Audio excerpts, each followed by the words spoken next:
కేంద్ర మంత్రి రాజీనామా చేయాల్సిందే, ప్రశ్నాపత్రాలను అమ్ముకున్నోళ్లను జైల్లో పెట్టి కుళ్ళపడవాల్సిందే అని నిరసన కార్యక్రమాలు జరుగుతున్నాయి.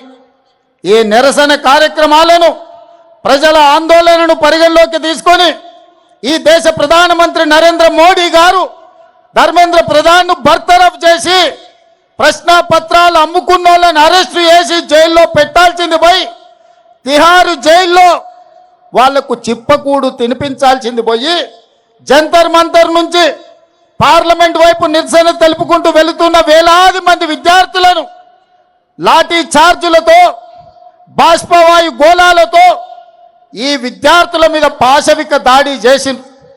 ఈ దాడుల్లో ఆడపిల్లలు వందలాది మంది తీవ్రమైన గాయాలకు లోనైనరు. ఆడపిల్లలు బట్టలు చించిండ్రు, వాళ్ళ గొంతు నులిమిండ్రు. మగపిల్లల్ని తలకాయలు బలగొట్టిండ్రు, చేతులు ఇరగొట్టిండ్రు. ఇవాళ వందలాది మంది ఆసుపత్రుల్లో ఈరోజు చికిత్స పొందుతున్నారు. పదుల సంఖ్యలో విద్యార్థులు మాయమైనరు, వాళ్ళని పోలీసులు ఎత్తుకపోయినరా, బీజేపీ నాయకులు కిడ్నాప్ చేసిండ్రా, ఈరోజు తెలియని పరిస్థితి. అందుకే ప్రతిపక్ష నాయకుడు సడక్ से लेकर संसद तक लड़ाई जारी रहेंगे, जो जिन विद्यार्थियों को जंतर मंतर में आप लाठी चार्ज किए, आप गोली चलाए, उनके तरफ मैं आवाज उठाऊंगा, उनके मदद में मैं मैदान में आऊंगा, ये मेरा जिम्मेदारी है.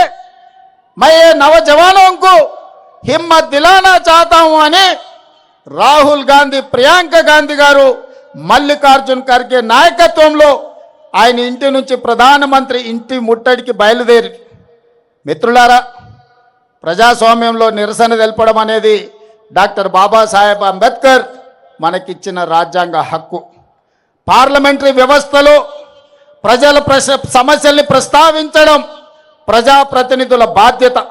అందుకే 20 తారీఖు నుంచి ప్రారంభమైన లోక్సభ, రాజ్యసభల్లో ఈ ప్రశ్నాపత్రాల లీకేజీ, కేంద్ర ప్రభుత్వ వైఫల్యం, ధర్మేంద్ర ప్రధాన్ బర్తరఫ్కు సంబంధించి పార్లమెంటులో చర్చకు తీసుకోవాలని లోక్సభ స్పీకర్ గారిని కాంగ్రెస్ పార్టీ ఇండియా కూటమి అడిగితే ప్రభుత్వం అనుమతిస్తలేదు, నరేంద్ర మోడీ ఒప్పుకుంటలేడు, నేను చర్చలు చేయను పో అని స్పీకర్ గారు చెప్పారు. ఇది నిజంగా ప్రజాస్వామ్యానికి దురదృష్టకరమైన పరిస్థితి.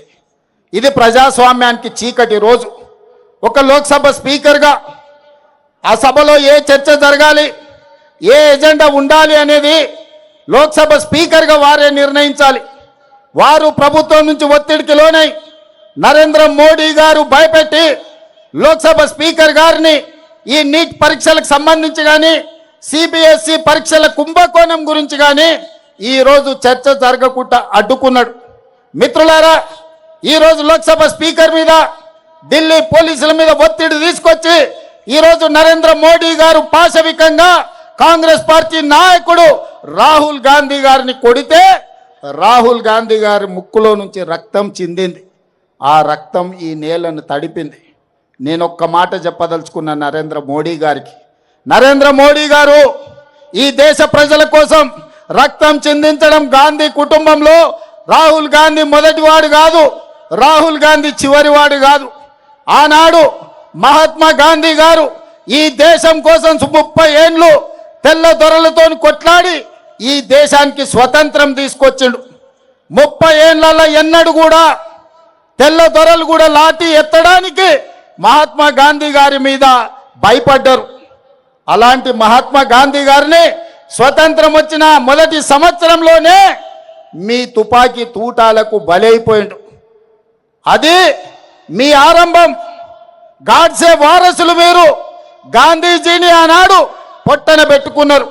ఆ తర్వాత పేద ప్రజల కోసం ఈ దళితులు, ఆదివాసులు, గిరిజనులు తండాలలో, గూడాలలో, మారుమూల పల్లెల్లో ఉన్న పేదల కోసం అమ్మ మారిన ఇందిరమ్మను ఈ దేశంలో AK-47 తుపాకీ తూటాలతో తీవ్రవాదులు నేలకు ఒరిగిచ్చిండ్రు. రక్తం చిందించిన జాతి ఇందిరమ్మ కుటుంబం. ఆనాడు ఇందిరాగాంధీ చేసిన త్యాగం ఆ వారసత్వాన్ని పుణికిపుచ్చుకున్న రాజీవ్ గాంధీ ఈ దేశ సమగ్రత కోసం బాంబులు పెట్టి పేల్చేస్తే తునకలైనా దేశాన్ని ఐక్యంగా ఉంచండు. ఆయన మొత్తం తునకలైనా ఈ దేశానికి ఒక స్ఫూర్తినిచ్చిండు.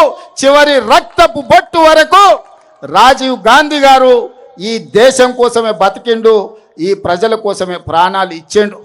మహాత్మా గాంధీ, ఇందిరాగాంధీ, రాజీవ్ గాంధీ ప్రాణాలు ఇస్తే శ్రీమతి సోనియా గాంధీ గారు ప్రధానమంత్రి రాష్ట్రపతి పదవులను త్యాగం చేసిండ్రు. ప్రణబ్ ముఖర్జీని ప్రధానమంత్రిని చేసింది. డాక్టర్ మన్మోహన్ సింగ్ ప్రణబ్ ముఖర్జీ గారిని రాష్ట్రపతిని చేసింది. డాక్టర్ మన్మోహన్ సింగ్ గారిని ప్రధానమంత్రిని చేసింది. శ్రీమతి సోనియా గాంధీ గారు ఏ పదవి తీసుకోలే.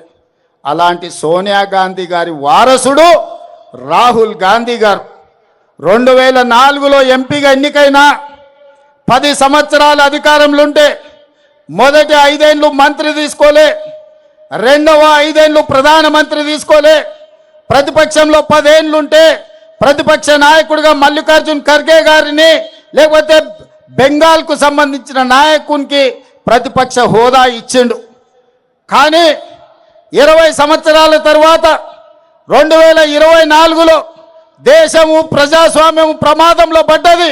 రాజ్యాంగాన్ని మార్చాలని, రిజర్వేషన్లను రద్దు చేయాలని నరేంద్ర మోడీ కుట్ర చేస్తుంటే ఈనాడు ప్రతిపక్ష నాయకుడుగా రాహుల్ గాంధీ గారు బాధ్యత తీసుకున్నారు.